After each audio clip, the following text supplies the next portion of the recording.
आज हम लोग बात करते हैं अवकल समीकरण की। ठीक, अवकल समीकरण क्लास 12th की, जो यूपी बोर्ड में बच्चे हैं क्लास 12th की बात करते हैं अवकल समीकरण की। तो बता दें, जैसे हम लोगों ने पहले क्लास 9th में क्या पढ़ा था, समीकरण। हम लोगों ने पहले पढ़ा था समीकरण, जैसे x² + 4x = 0 या फिर x² + 2xy = 9। ऐसे ऐसे प्रकार के समीकरण हम लोगों ने पढ़ा था क्लास 9th में। लेकिन अब हम लोग क्या पढ़ेंगे, अवकल समीकरण। नाम से ही लग रहा है अवकलन। अवकल समीकरण मतलब अवकल मतलब अवकलन। अगर समीकरण में अवकलन आ जाए तो उसे हम लोग क्या बोलेंगे, अवकल समीकरण। ठीक, तो अब हम लोग बात करते हैं अवकल समीकरण की। हम लोगों ने 9th और 10th में पढ़ा था क्लास 9 और 10 में। अच्छा, 9 और 10 में यह समीकरण मतलब साधारण समीकरण, रैखिक समीकरण, द्विघात समीकरण। ठीक, अब हम लोग पढ़ेंगे अवकल समीकरण। अगर समीकरण में अवकल आ जाए, अवकलन जुड़ जाए, अवकलन का शब्द ही सुन के हम लोगों को लगेगा क्या, dy/dx। ये है अवकलन, y का अवकलन हुआ है, dy/dx मतलब y का अवकलन x के सापेक्ष हुआ है। ठीक, चाहे dy/dx आ जाए, d2y/dx² आ जाए, ठीक, y', y', y', कुछ भी आ जाए। ठीक, अवकल समीकरण का एक उदाहरण दे देते हैं हम लोग। जैसे x², इसी में ले लेते हैं, x² + 4x, आगे लिख देंगे dy/dx = 0। ये क्या हो गया, अवकल समीकरण। अब इसका ले लेंगे तो x² + 2xy d2y/dx² = 9। ये हो गया अवकल समीकरण। ये समीकरण है, ये अवकल समीकरण है। मतलब इसमें अंतर क्या है, ये तो समीकरण है, अब अंतर क्या हो गया कि इसके साथ अवकलन जुड़ गया है। अवकलन क्या है, dy/dx, d2y/dx। मतलब ये इसका एक बार अवकलन हुआ है, इसका 2 बार अवकलन हुआ है, d2y/dx²। अब इसी में हम बता दें कि जैसे पहले छोटा छोटा चीज़ बताते हैं। जैसे ये dy/dx है, dy/dx, इसको हम लोग y' भी लिख सकते हैं, इसी को हम लोग y1 भी लिख सकते हैं। ठीक, चाहे dy/dx लिखे, चाहे y' लिखे, चाहे y1 लिखे, और इसको हम लोग क्या बोलेंगे, प्रथम कोटि। इसी को प्रथम कोटि बोलेंगे हम लोग। ठीक, और जो d2y/dx² है, इसको क्या लिख सकेंगे हम लोग, y" या फिर y2। इसी को क्या बोलेंगे हम लोग, द्वितीय कोटि। द्वितीय कोटि। ठीक, अब आगे देखिए, d3y/dx³, इसको बोल देंगे y', या फिर y3, इसको बोल देंगे हम लोग तृतीय कोटि। ठीक, अब इसी प्रकार हम लोग बढ़ते जाएंगे आगे, ऐसे बढ़ते जाएंगे n तक। कुछ भी ले सकते हैं हम लोग, d4y/dx⁴, इसको y4', इसको y4 लिख सकते हैं, फिर इसको चतुर्थ कोटि लिख सकते हैं। ऐसे d5y/dx⁵, ऐसे ऐसे लेते चले जाएंगे। ठीक, ये मतलब एकदम सिंपल है, छोटा एकदम बेस है, इसको समझना ज़रूरी है आप लोगों को। ठीक, अब आगे बढ़ते हैं कि हम लोगों को पढ़ना क्या है। ये अवकल समीकरण एनसीईआरटी में जो चैप्टर नंबर 9 है, जो 9 चैप्टर है, 9वां चैप्टर, उसी को के बारे में पढ़ना है, अवकल समीकरण। अंग्रेजी में बोल दें तो इसको बोलेंगे डिफरेंशियल इक्वेशन। Differential equation. ठीक, ये इंग्लिश में हो गया डिफरेंशियल इक्वेशन, मतलब कि अवकल समीकरण। अब 9 जो अध्याय 9 है, चैप्टर नंबर 9 है, इसमें हम लोगों को पढ़ना क्या है। ठीक, जो पहला प्रश्नावली है उसमें हम लोग क्या पढ़ेंगे, 9.1 में अवकल समीकरण की कोटि एवं घात। अवकल समीकरण की कोटि एवं घात, ये पढ़ना है हम लोगों को प्रश्नावली 9.1 में। और जो प्रश्नावली 9.2 है उसमें क्या पढ़ना है हम लोगों को, प्रश्नावली 9.2 में हम लोगों को क्या पढ़ना है। ठीक, प्रश्नावली 9.2 में पढ़ेंगे अवकल समीकरण का व्यापक एवं विशिष्ट हल। अवकल समीकरण का व्यापक एवं विशिष्ट हल, व्यापक एवं विशिष्ट हल। ठीक, ये 9.2 में पढ़ेंगे। ये प्रश्नावली 9.1 ये मेन है, स्टार है, मतलब इससे एक क्वेश्चन जरूर पूछेगा कि अवकल समीकरण की कोटि एवं घात बताइए, order and degree of differential equation. ठीक, और जो 9.2 है अवकल समीकरण के व्यापक एवं विशिष्ट हल के बारे में पढ़ेंगे, मतलब general solution and particular solution of differential equation, general and particular solution of differential equation, इसके बारे में पढ़ेंगे। अवकल समीकरण के व्यापक एवं विशिष्ट हल के बारे में पढ़ेंगे। और जो प्रश्नावली 9.3 है उसमें हम लोग पढ़ेंगे वक्रों के कुल का अवकल समीकरण। वक्रों के कुल के अवकल समीकरण के बारे में पढ़ेंगे, मतलब वक्रों के कुल क्या हो गया, व्यापक हल हो गया। वक्रों का कुल क्या है, व्यापक हल है। ठीक, इसके बारे में पढ़ेंगे। वक्रों के कुल का अवकल समीकरण मतलब कर्व के बारे में पढ़ेंगे हम लोग। ठीक, कर्व ऑफ डिफरेंशियल इक्वेशन के बारे में पढ़ेंगे। वक्रों के कुल का अवकल समीकरण, इसके बारे में पढ़ेंगे हम लोग प्रश्नावली 9.3 में। ठीक, अब जो प्रश्नावली 9.4 है इसमें से एक क्वेश्चन जरूर, मतलब ये जैसे बढ़ता जाएगा वैसे इम्पोर्टेंट होता चला जाएगा। 9.1 इम्पॉर्टेंट है, 9.2 इससे भी इम्पॉर्टेंट है, 9.3 उससे भी इम्पॉर्टेंट है, 9.4 उससे भी इम्पॉर्टेंट है। ठीक, 9.4 में हम लोग पढ़ेंगे पृथक्करणीय चर वाले अवकल समीकरण। पृथक्करणीय चर वाले अवकल समीकरण, अवकल समीकरण ये प्रश्नावली 9.4 में पढ़ेंगे हम लोग। ठीक, अब जो प्रश्नावली 9.5 में पढ़ेंगे हम लोग, ये इससे भी ज़्यादा इम्पोर्टेंट, 9.4 से भी ज़्यादा इम्पोर्टेंट है। इसमें पढ़ेंगे हम लोग समघाती अवकल समीकरण। समघाती का मतलब समझ ही रहे होंगे आप लोग, मतलब कि होमोजीनियस। ये बीएससी में भी मिलेगा समघाती अवकल समीकरण, होमोजीनियस भी मिलेगा और नॉन होमोजीनियस भी मिलेगा। ठीक, तो समघाती अवकल समीकरण के बारे में पढ़ेंगे प्रश्नावली 9.5 में। अवकल समीकरण, समघाती अवकल समीकरण मतलब कि होमोजीनियस डिफरेंशियल इक्वेशन। अब जो प्रश्नावली 9.6 है इसमें हम लोग किसके बारे में पढ़ेंगे, रैखिक अवकल समीकरण मतलब कि लीनियर डिफरेंशियल इक्वेशन। ये भी बीएससी में मिलेगा आप लोगों को। ठीक, रैखिक अवकल समीकरण, लीनियर डिफरेंशियल इक्वेशन, ये प्रश्नावली 9.6 हो गई। अब इसमें भी ये डबल स्टार लगा देते हैं क्योंकि ये ज़्यादा इम्पोर्टेंट है, ये तीनों चैप्टर ज़्यादा इम्पोर्टेंट, इससे बड़े क्वेश्चन पूछे जाएंगे।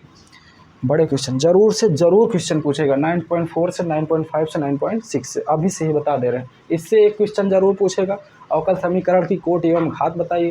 प्रश्नावली 9.4, 5, 6 से एक क्वेश्चन, बड़ा क्वेश्चन जरूर पूछेगा। एक बड़ा क्वेश्चन 7 नंबर का, 5 नंबर का कुछ जरूर पूछेगा। ठीक, ये हो गया कि पढ़ेंगे क्या हम लोग ये बताएं। तो आज हम लोग प्रश्नावली 9.1 ख़त्म कर देंगे इस लेक्चर में। ठीक, अवकल समीकरण की कोटि एवं घात के बारे में पढ़ेंगे, इसको ख़त्म करना है आज। ठीक, तो सीधा टॉपिक पे चलते हैं हम लोग प्रश्नावली 9.1 में, अवकल समीकरण की कोटि एवं घात। तो कोटि मतलब ऑर्डर, घात मतलब डिग्री, अवकल समीकरण मतलब differential equation, order and degree of a differential equation. अब सबसे पहले कोटि के बारे में बताएंगे कि कोटि होता क्या है। जैसे कोई भी डिफरेंशियल इक्वेशन है उसमें कोटि कैसे बताएंगे, तो कोटि का डिफिनीसन होगा, उसको हेडिंग करके थोड़ा सा किसी भी कहीं कोने में किसी जगह ऐसे थोड़ा सा ऐसे कोटि लिख के एक लाइन का ऐसे कोने में किसी पीछे ही पेज में कहीं भी लिख लेंगे और याद कर लेंगे उसको। कोटि लिख के थोड़ा सा ऐसे एक लाइन का लिख लेंगे कि उच्चतम कोटि के अवकलज की कोटि, उच्चतम कोटि के अवकलज की कोटि, अवकलज की कोटि, इसी को कोटि बोलेंगे। ठीक, अवकल समीकरण में कोटि, अवकल समीकरण की कोटि कैसे डिफाइन करेंगे? उच्चतम कोटि के अवकलज की कोटि। कोटि मतलब जो जितनी बार डिफ्रेंशिएट किया गया है। ठीक, जैसे कोई भी डिफरेंशियल इक्वेशन ले लेते हैं हम लोग, कोई भी ले लेते हैं। ठीक, जैसे d2y अपान dx स्क्वायर, ठीक, फिर plus 3xy dy by dx बराबर 0 ले लेते हैं। ठीक, अब ये अवकल समीकरण है। ठीक, इसमें हम लोगों को कोटि बताना है। कोटि का डिफिनीशन क्या है? उच्चतम कोटि के अवकलज की कोटि। मतलब पहले अवकलज देखेंगे। अवकलज ये है dy बाई dx है, एक हो गया d2y बाई dx। अब इन अवकलज की कोटि में, अवकलज की कोटि क्या है? dy by dx, d2y by dx। इसमें उच्चतम कोटि लेना है, मतलब कौन सबसे ज़्यादा बार डिफ्रेंशिएट किया गया है।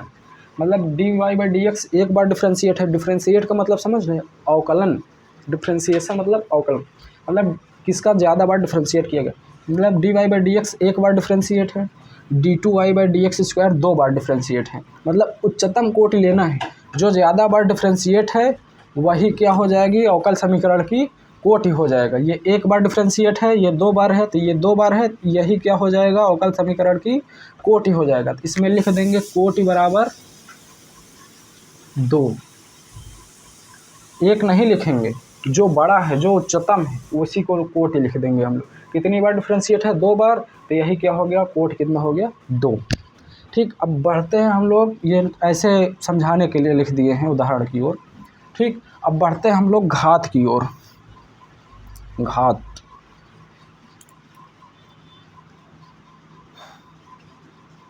इसको भी उसी के नीचे लिख देंगे, जहाँ एक कोने में लिखेंगे एक लाइन का कोट, उसी के नीचे दूसरे लाइन में थोड़ा सा लिख देंगे घात।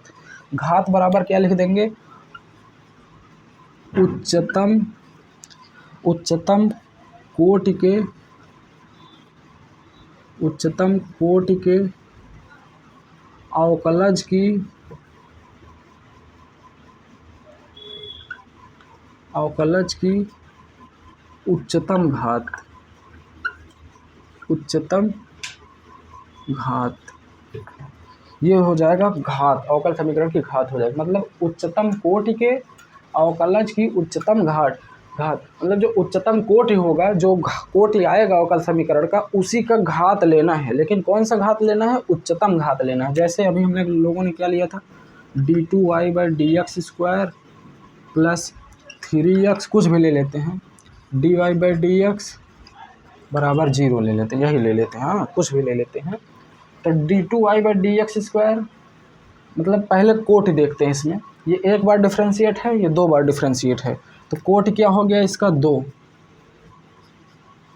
ठीक, अब इसी का घात ले लेंगे, इसी का घात, जो कोटि आएगा उच्चतम, उसी का घात लेंगे उच्चतम घात। इसकी घात कितनी है? 1। तो घात कितना हो गया इसका? 1। अगर मान लो इसी में भी दे दिया d2y अपान dx स्क्वायर, ठीक, और इसका घात दे दिया 2। अब बताइए, ये भी d2y बाई dx स्क्वायर है, ये भी d2y बाई dx स्क्वायर है। दोनों कोटि दोनों का समान है, तो कोटि 2 हो गया। ठीक, अब इसी का घात लेना है, लेकिन घात कौन सा लेना है? उच्चतम घात लेना है। एक ये है, ये 2 है। उच्चतम कौन है? 2 है, तो घात कितना हो गया? 2 है, 2 हो जाएगा। ठीक, मतलब कोटि भी उच्चतम लेना है और घात भी उच्चतम लेना है। ठीक, कोटि हो गया और घात हो गया। अवकल समीकरण की कोटि हो गई और घात हो गया। अब आप लोग समझ गए होंगे कोटि कैसे निकालेंगे और घात कैसे निकालेंगे। लेकिन कोटि और घात सही सही एकदम एग्जैक्ट कैसे निकालेंगे? कोई भी अवकल समीकरण दे दिया, उसका एग्जैक्ट कैसे निकालेंगे?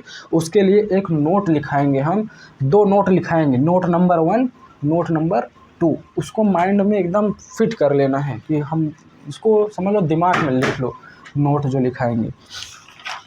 ठीक, अब नोट में लिख लेंगे। जो पहला नोट है, नोट नंबर 1, नोट नंबर 1, इसको स्टार करके ऐसे लिख लेंगे। मतलब इसको याद कर लो, एकदम फिट कर लो कि क्या कह रहा है। तो इसमें देखिए, अवकल समीकरण, यदि अवकल समीकरण, यदि अवकल समीकरण आगे लिखूँ अवकलजों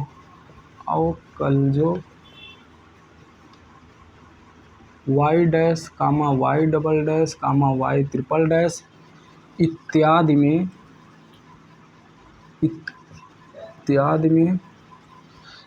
में बहुपद समीकरण है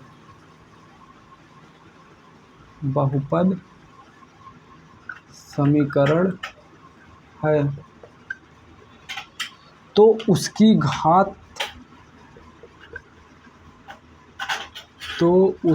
घात परिभाषित होगी अन्यथा नहीं। उसकी घात परिभाषित होगी अन्यथा नहीं। ये समझिए कि क्या कह रहा है। यदि अवकल समीकरण अवकलजों y dash y double dash y triple dash इत्यादि में बहुपद समीकरण है, कोई भी समीकरण दिया है, अवकल समीकरण कोई भी दिया है, उसमें जो अवकलन हो रहा है जिसका, वो किसके साथ हो, बहुपद के साथ हो। अगर बहुपद के साथ है तो उसकी घात परिभाषित होगी, मतलब उसकी घात बता सकते हैं हम लोग, वरना नहीं बता पाएंगे। जैसे एक उदाहरण ले लेते हैं, ठीक। जैसे एक उदाहरण ले लेते हैं log ब्रैकेट में dy/dx। अभी हमने क्या कहा, dy/dx को y डैश भी लिख सकते हैं, चाहे y डैश लिखो, चाहे dy/dx लिखो, चाहे y1 लिखो, ठीक। प्लस 4y बराबर 0। अब इसका क्या बताना है, कोटि एवं घात, ठीक। अब एक और याद रखो, ऐसे छोटा बेसिक है, कोई भी अवकल समीकरण है उसका कोटि हम लोग बता लेंगे, हमेशा बता लेंगे। तो इसकी कोटि कितनी हो गई, एक बार डिफ्रेंशिएट है तो कोटि कितना हो गया, कोटि बराबर 1। लेकिन जो डिफ्रेंशिएट है, ठीक, घात तभी बता पाएंगे जब वो बहुपद के साथ हो। dy/dx log के साथ है, बहुपद के साथ नहीं है। बहुपद मतलब जैसे x के साथ हो, y के साथ हो, dy1 के साथ हो, x स्क्वायर के साथ हो, y स्क्वायर के साथ हो, ठीक, किसी के भी साथ हो, लेकिन बहुपद होना चाहिए। वो जो अवकलन हो रहा है वो बहुपद के साथ हो, ठीक, और किसी के साथ ना हो। ये log के साथ है तो इसका घात क्या होगा, परिभाषित नहीं है। घात बराबर लिख देंगे परिभाषित नहीं, ठीक, इतना याद रखेंगे। जैसे एक एग्जांपल और ले लेते हैं, dy/dx प्लस x बराबर 0। इसमें कोटि कितना हो गया, dy/dx एक बार डिफ्रेंशिएट है, कोटि 1 हो गया, ठीक।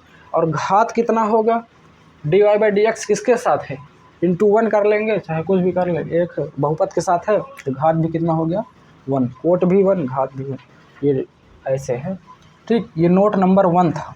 अब नोट नंबर 2 की ओर चलते हैं, जो नोट नंबर 2 बोल रहा है कि वो क्या कह रहा है, ठीक। अब नोट नंबर 2 लिखेंगे स्टार करके कि उसमें क्या बोल रहा है। जो नोट नंबर 2 दिया है, किसी अवकल समीकरण की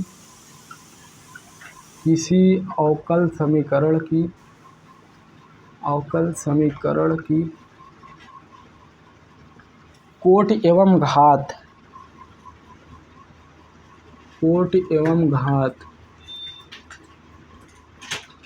ब्रैकेट में लिख देंगे यदि परिभाषित हो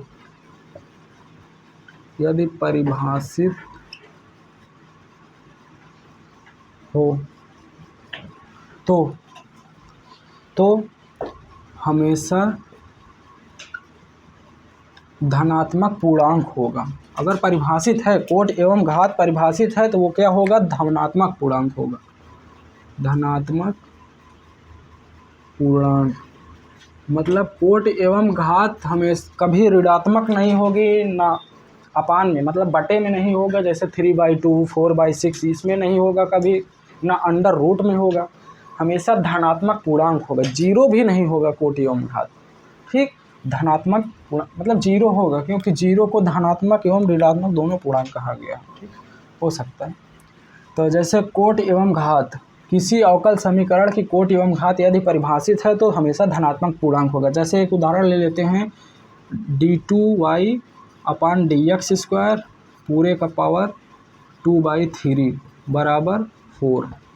ठीक, अब इसमें बोल दे कि घात बताइए। कोट तो हो बता देंगे हम लोग डायरेक्ट कि 2 बार डिफ्रेंशिएट है तो कोट कितना हो गया 2। अब घात बताएंगे, अपान में 3 है, हमेशा याद रखिए परिभाषित है क्योंकि ये बहुपद के साथ है, परिभाषित है घात। अब परिभाषित है तो ये भी याद रखिए कि धनात्मक पूर्णांक होगा। अगर अपान में है तो इसको हम लोग धनात्मक पूर्णांक में बनाएंगे। अब कैसे बनाएंगे, अपान में 3 है तो दोनों पक्षों का क्यूब कर देंगे। ठीक, जब क्यूब कर देंगे तो ये हो जाएगा d2y अपान dx²। ठीक, अब क्यूब कर दिए 3, अब इंटू 2/3 है 2/3 लिख दिए, इंटू इक्वल टू 4 का क्यूब हो गया। अब 3 से 3 कट गया, अब कितना बचा, पावर 2 बचा, तो घात कितना हो गया 2। इसका घात बराबर हो गया 2। हो गया आंसर, धनात्मक पूर्णांक में आ गया। अब आगे बढ़ते हैं हम लोग। नोट 2 हो गया, नोट नंबर 1 भी हो गया, नोट नंबर 2 भी हो गया। इसको दिमाग में फिट कर लीजिए, माइंड में फिट कर लीजिए, याद कर लीजिए नोट नंबर 1 और नोट नंबर 2। ठीक, याद कर लीजिए, बहुत इंपॉर्टेंट है। इसी से आप लोग कभी गलती नहीं करेंगे। किसी भी अवकल समीकरण की कोट एवं घात बताएंगे तो गलती नहीं करेंगे। नोट नंबर 1 को याद कर लीजिए, नोट नंबर 2 को याद कर लीजिए। ठीक, अब हम लोग बढ़ते हैं आगे प्रश्नावली की ओर। प्रश्नावली से पहले हम लोग बढ़ेंगे, करेंगे हम लोग उदाहरण। ठीक, उदाहरण क्या कह रहा है, उदाहरण नंबर 1 की ओर बढ़ते हैं। ठीक,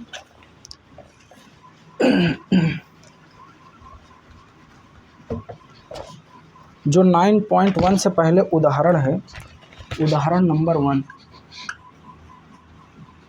उदाहरण नंबर 1 ये क्या कह रहा है, इसमें देखिए पढ़ते हैं। निम्नलिखित अवकल समीकरणों में से प्रत्येक की कोट एवं घात यदि परिभाषित हो तो ज्ञात कीजिए। मतलब कोट भी बताना है और घात भी बताना है। तो जो पहला क्वेश्चन है उसको लिखते हैं। उदाहरण का जो पहला क्वेश्चन है, पहला नंबर ये है dy/dx माइनस cos x बराबर 0। और जो दूसरा नंबर क्वेश्चन है वो है xy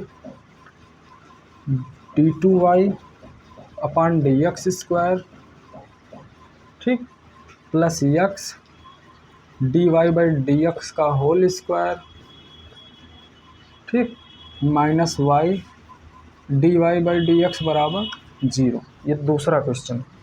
और जो तीसरा क्वेश्चन बोल रहा है, ये दे रहा है y∭+ plus y² plus e⁻y' बराबर 0। ये तीसरा क्वेश्चन दे रहा है। अब इसमें बोल रहा है कि उदाहरण नंबर 1 इसमें बोल रहा है कि कोट एवं घात बताइए। ठीक, इधर लिख लेंगे कोट बराबर, अब इधर लिख लेंगे घात बराबर, इधर भी लिख लेंगे कोट बराबर घात बराबर। बताना है कोट बराबर घात बराबर। आप लोग बताइए अभी नोट जो लिखाए हैं उससे देख के, और जो पहले कोट एवं घात का डिफिनीशन बताए हैं उससे भी देखिए। ठीक, तो सबसे पहले देखिए जो अवकलन हो रहा है dy/dx, ये बहुपद के साथ है मतलब इसका घात परिभाषित। पहले ये याद रखिए कि कोई भी अवकल समीकरण दिया है उसका कोट ही हम लोग बता लेंगे। कोई भी अवकल समीकरण है उसका कोट ज्ञात होगा तो कोट ही पहले लिख लेंगे। कितनी बार डिफ्रेंशिएट है, 1 बार, 1 बार, इसका कोट कितना हो गया 1। अब इसमें ये 2 बार डिफ्रेंशिएट है, ये 1 बार डिफ्रेंशिएट है, ये भी 1 बार डिफ्रेंशिएट है। ज़्यादा बार कौन डिफ्रेंशिएट है, ये 2 बार है, तो इसका कोट कितना हो गया 2। ठीक, अब इधर बढ़ते हैं। ये 3 बार डिफ्रेंशिएट है, ये 1 बार डिफ्रेंशिएट है, तो ज़्यादा बार कौन डिफ्रेंशिएट है 3 बार, तो कोट कितना हो गया 3।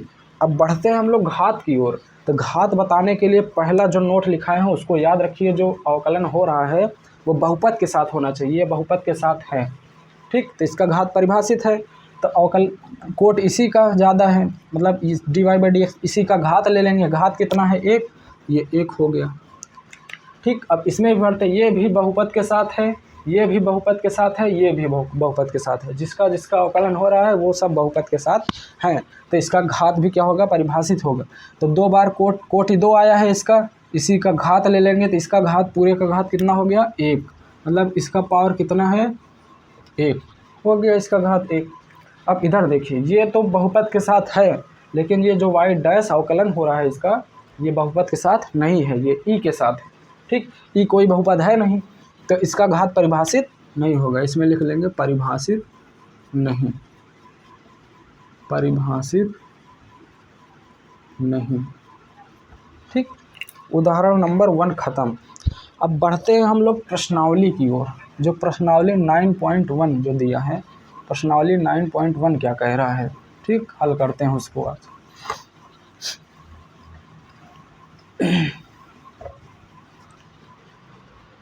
अब प्रश्नावली 9.1,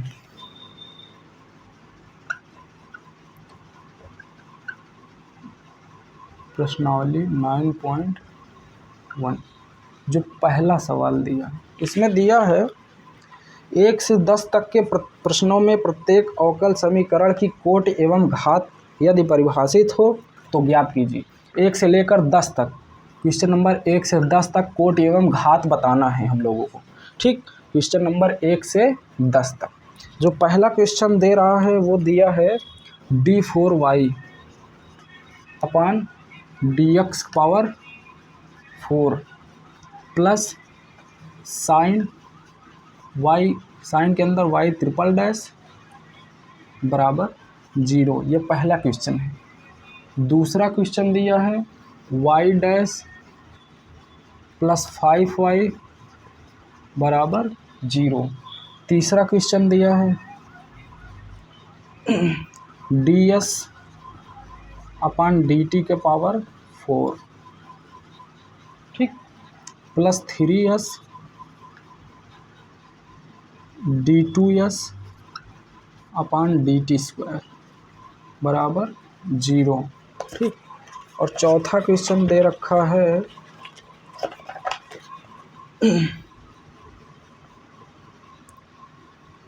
d2y अपान dx स्क्वायर पूरे का पावर 2, ठीक, plus cos dy by dx बराबर 0। अब सब में हम लोगों को क्या बताना है, कोटि एवं घात। ठीक, तो लिख लेते हैं इधर कोटि, कोटि बराबर और घात बराबर। ठीक, अब इधर भी लिख लेंगे कोटि बराबर घात बराबर। अब यहाँ भी लिख लेंगे कोटि घात, इधर भी लिख लेंगे कोटि घात। अभी हमने बताया कोई भी अवकल समीकरण है उसका कोटि हम लोग बता लेंगे, हमेशा बताएंगे कोटि, उसका कोटि निकल जाता है लेकिन घात नहीं निकलता। उसका नोट भी बताए हैं कि कैसे निकलता है। ठीक, तो पहले कोटि इसका निकालते हैं। कोटि सबका निकलता है तो कोटि बता लेते हैं। ये 3 बार डिफ्रेंशिएट है, ये 4 बार डिफ्रेंशिएट है। ज़्यादा बार कौन डिफ्रेंशिएट है, 4 बार, तो कोटि क्या हो गया 4 इसका। ठीक, अब इसमें 1 बार डिफ्रेंशिएट है, इसका कोटि कितना हो गया 1। अब इसमें ये 2 बार डिफ्रेंशिएट है, ये 1 बार डिफ्रेंशिएट है, तो ज़्यादा बार कौन डिफ्रेंशिएट है 2 बार, तो इसका कोटि कितना हो गया 2। अब इसमें ये 1 बार डिफ्रेंशिएट है, ये 2 बार डिफ्रेंशिएट है, तो इसका कोटि कितना हो गया 2। ठीक, अब आगे बढ़ते हैं घात की तरफ। तो सबसे पहले ये 4 बार डिफ्रेंशिएट है, ये बहुपद के साथ है, और ये 3 बार डिफ्रेंशिएट है, ये बहुपद के साथ है कि नहीं, साइन, ये बहुपद के साथ नहीं है, ये साइन के साथ है। ठीक, तो इसका घात क्या होगा, परिभाषित नहीं, परिभाषित नहीं। ठीक, अब y डैश बहुपद के साथ है, तो इसकी घात कितनी है 1 है, इसकी घात हो गया 1। अब इधर देखिए, ये d 1 बार डिफ्रेंशिएट है, ये भी बहुपद के साथ है और ये भी बहुपद के साथ है 3s, तो ये 2, इसकी कोटि कितनी है 2, इसी की घात ले लें, इसकी पूरी की पावर कितनी है 1, तो इसका घात कितना हो गया 1। ठीक, अब इसमें देखिए 2 बार डिफ्रेंशिएट है, ये बहुपद के साथ है, लेकिन ये 1 बार डिफ्रेंशिएट है, ये बहुपद के साथ नहीं है, ये कॉस के साथ है।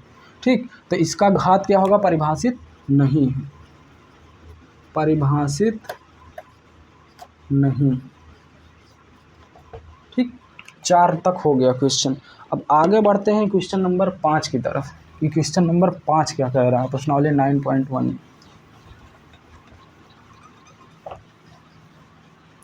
ठीक, पढ़ते रहिए, एग्ज़ाम में अच्छा नंबर लाइए, यही कहेंगे। मैथ ऐसा सब्जेक्ट है जिसमें 100 में से 100 नंबर मिल जाते हैं। कक्षा 9 में, कक्षा 10 में, कक्षा 12 में, कक्षा 11 में। ठीक, 10 और 12 ज़्यादा फोकस करते हैं बच्चे, क्योंकि ये बोर्ड का एग्ज़ाम होता है। और 10 में भी 100 में 100 नंबर मिलते हैं, मैथ में 12 में भी मिलते हैं। और इसके साथ मैथ के साथ एक संस्कृत सब्जेक्ट होता है, उसमें भी 100 में से 100 मिलते हैं। कई बच्चे साइंस में भी 100 में 100 ला देते हैं। ठीक, पढ़ते रहिए, मैथ में अच्छा नंबर लाइए। अब आगे बढ़ते हैं क्वेश्चन नंबर 5 की तरफ। क्वेश्चन नंबर 5 क्या कह रहे हैं? क्वेश्चन नंबर 5 है d2y अपॉन dx² बराबर cos 3x plus sin 3x। ठीक, क्वेश्चन नंबर 6 दे रहा है y ट्रिपल डैश का square plus y double dash का क्यूब प्लस y डैश का पावर 4।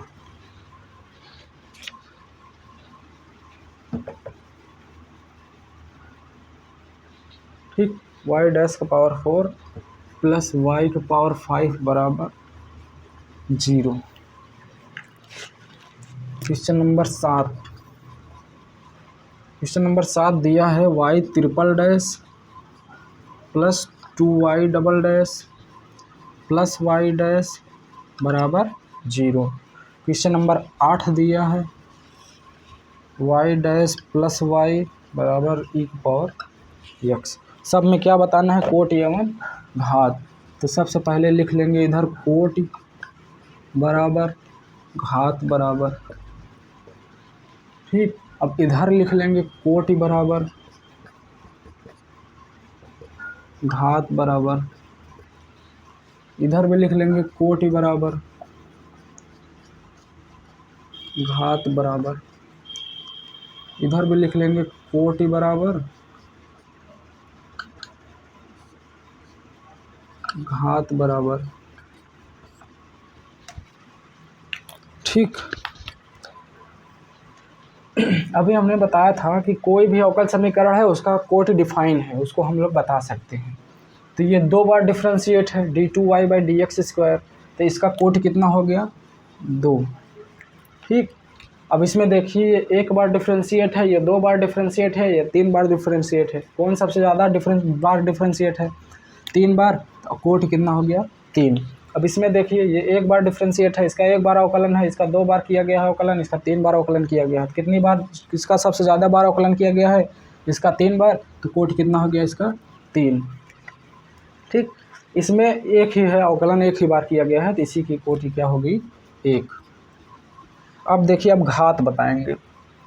ठीक, अब ये हम लोग वही देखेंगे जो अवकलन किया गया है। इसका 2 बार अवकलन किया गया है। अब ये बहुपद के साथ है कि नहीं? बहुपद के साथ है, तो मतलब घात इसका डिफाइन है, मतलब इसका घात परिभाषित है, इसको हम लोग बता सकते हैं। तो यही कोटि है।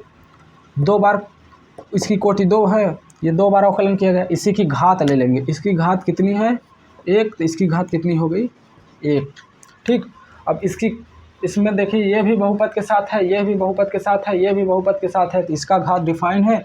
तो इसकी घात कितनी है? जिसकी कोटि है ज़्यादा बार है, जिसकी कोटि निकालेंगे उसी की घात लेनी है, उसी की उच्चतम घात लेनी है। ठीक, y ट्रिपल डैश है, इसकी ज़्यादा घात क्या है? 2। ये 2 ले ली, घात 2 हो गया। ठीक, अब ये देखिए, ये भी बहुपद के साथ है, ये भी बहुपद के साथ है, ये भी बहुपद के साथ है, तो इसकी घात डिफाइन है। तो y ट्रिपल डैश है, इसकी पूरे की पावर कितनी है? 1। तो घात कितना हो गया? 1। अब इधर देखिए, ये भी बहुपद, ये 1 बार डिफ्रेंशिएट है ही, और ये बहुपद के साथ है, इसके आगे 1 है मल्टीप्लाई, बहुपद के साथ है, इसकी घात डिफाइन है, तो इसकी पूरी की पावर कितना हो गया? 1। तो घात कितना हो गया? 1।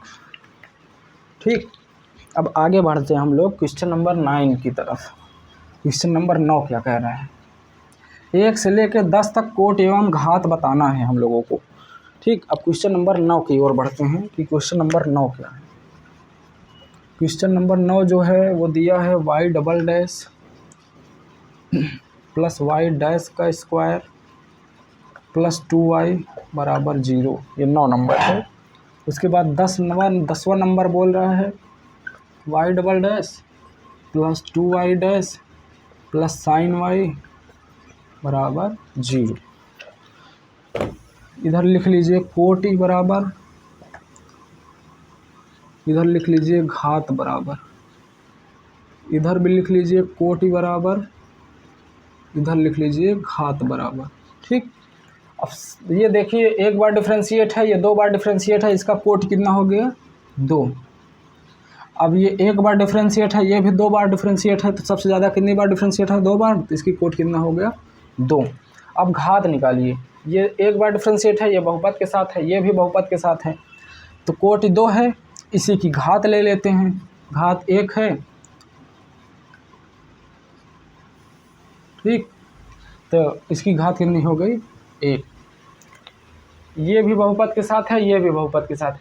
y से मतलब नहीं है हमको, जो अवकलन हो रहा है जिसका y dash y double dash उससे मतलब है, वो बहुपद के साथ होना चाहिए बस। ये y डैश है बहुपद के साथ है, ये भी y डबल डैश है बहुपद के साथ है, मतलब इसकी घात परिभाषित है। कोटि 2 है, इसी की घात लेंगे, इसके पूरे की पावर कितनी है 1, तो घात कितना हो गया 1। क्वेश्चन नंबर 1 से 10 तक हमने हल कर दिया हम लोगों ने। ठीक, अब बढ़ते हैं हम लोग, जो 11 नंबर बोल रहा है 12 नंबर बोल रहा है। ठीक, क्वेश्चन नंबर 11 और 12 की तरफ, बहुविकल्पी क्वेश्चन है, तो बढ़ते हैं। दिया है अवकल समीकरण, क्वेश्चन नंबर 11, अवकल समीकरण d2y अपान dx² पूरे के पावर 3, फिर प्लस dy/dx पावर 2, फिर प्लस साइन dy/dx प्लस 1 बराबर 0। अब इसमें क्या बताना है हम लोगों को, घात। ठीक, बहुविकल्पी है, इसमें घात बताना है। पहला ऑप्शन दिया है 3, दूसरा ऑप्शन दिया है 2, तीसरा ऑप्शन 1, चौथा ऑप्शन परिभाषित नहीं है। तो सबसे पहले ये देखिए इसकी कोट कितनी है, पूछा नहीं है लेकिन बता देते हैं। ये एक बार डिफरेंशिएट है, ये भी एक बार डिफरेंशिएट है, ये दो बार डिफरेंशिएट है, तो इसकी कोट कितनी हो गई 2। अब बढ़ते हैं घात की तरफ, ये बहुपद के साथ है, ये भी बहुपद के साथ है, लेकिन dy/dx जो है बहुपद के साथ नहीं है, ये साइन के साथ है, तो इसकी घात क्या होगी परिभाषित नहीं। घात बराबर परिभाषित नहीं, परिभाषित नहीं है। ये ऑप्शन नंबर डी है, इसमें option number D correct option. ठीक, ऑप्शन नंबर डी सही है इसमें। ठीक, जो ऑप्शन नंबर डी है वो सही है। अब बढ़ते हैं क्वेश्चन नंबर 12 की तरफ। क्वेश्चन नंबर 12 क्या कह रहा है, क्वेश्चन नंबर 12 दिया है अवकल समीकरण 2x² d2y अपान dx² minus 3 dy/dx plus y बराबर 0। अब इसमें पूछ रहा है अवकल समीकरण ये दिया है, इसकी कोटि ज्ञात कीजिए।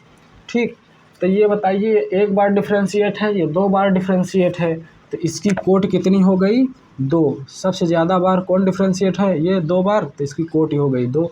इसमें ऑप्शन नंबर पहला ही सही है, ऑप्शन नंबर ए 2 दिया है। ठीक, अब इसी में कोटि ही पूछा है तो कोटि बताया है, लेकिन घात भी बता देते हैं, इसकी घात कितनी है। ठीक, ये देखिए ये भी बहुपद के साथ है, ये भी बहुपद के साथ है, तो इसकी घात परिभाषित है, तो कितनी हुई घात, ये 2 कोटि है, ये कोटि बराबर 2 ये है, तो इसी की घात ले लेंगे पूरे का पावर 1, तो घात बराबर 1 हो गया। प्रश्नावली 9.1 समाप्त। ठीक, अब आगे बढ़ेंगे, जो कल पढ़ाएंगे हम लोग 9.2 प्रश्नावली 9.2, उसमें पढ़ेंगे हम लोग व्यापक अवकल समीकरण का व्यापक एवं विशिष्ट हल। व्यापक हल, विशिष्ट हल, वो भी किसका पढ़ेंगे, अवकल समीकरण का, मतलब general solution and particular solution of a differential equation. एक डिफरेंशियल इक्वेशन का हम लोग जनरल सॉल्यूशन पढ़ेंगे और पार्टिकुलर सॉल्यूशन पढ़ेंगे। आगे बताएंगे कि जनरल व्यापक एवं विशिष्ट हल, अवकल समीकरण का व्यापक एवं विशिष्ट हल, जो प्रश्नावली 9.2 में पढ़ेंगे, कैसे हल निकालेंगे। सबसे पहले हम लोग समीकरण का हल निकालते थे कक्षा 9 और 10 में, ठीक, कि समीकरण का हल ज्ञात कीजिए। कक्षा 9 और 10 में समीकरण का हल ज्ञात कीजिए। अब जो पढ़ेंगे कक्षा 12 में, वो पढ़ेंगे अवकल समीकरण का हल, वो भी व्यापक एवं विशिष्ट हल। कक्षा 9 में भी पढ़े थे शायद, समीकरण का व्यापक हल, समीकरण का विशिष्ट हल, रैखिक समीकरण का व्यापक हल, सब रैखिक समीकरण का विशिष्ट हल। लेकिन अब 12 में जो पढ़ेंगे अवकल समीकरण का व्यापक एवं विशिष्ट हल। अब समीकरण का हल हम लोगों ने पढ़ा था पहले, एक बार पहले पढ़ा, जो समीकरण कक्षा 9 में हम लोगों ने पढ़ा था, समीकरण पढ़ा था, इसका हल हम लोगों ने पढ़ा था 2 तरीके से। पहला जो हम लोगों ने पढ़ा था, मान रख के हल निकाले थे, मान रख